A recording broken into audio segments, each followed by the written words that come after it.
শিক্ষক কর্মচারী কল্যাণ সমিতির পক্ষ থেকে গতকাল জাতীয় প্রেস ক্লাবের সামনে শিক্ষকদের ন্যায্য দাবি আদায়ে শান্তিপূর্ণ সহাবস্থানে বাংলাদেশের রাষ্ট্রযন্ত্র ব্যবহার করে পুলিশি নির্যাতনের প্রতিবাদে আজকে সারা বাংলাদেশের ন্যায় শ্রীপুর উপজেলায়ও সকল শিক্ষক কর্মচারীরা কর্মবিরতিতে অংশ নিচ্ছে।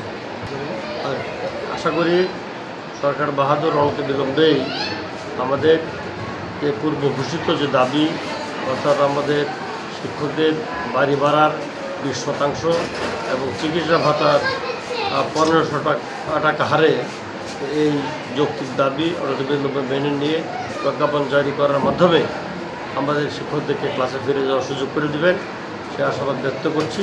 সকল শিক্ষক কর্মচারীদের এই কর্মসূচিতে অংশ নেওয়ার জন্যে আমি শ্রীপুর উপজেলা শিক্ষক কর্মচারী কল্যাণ সমিতির পক্ষ থেকে আন্তরিক ধন্যবাদ এবং মোবারকবাদ জানাচ্ছি। আসসালামু আলাইকুম।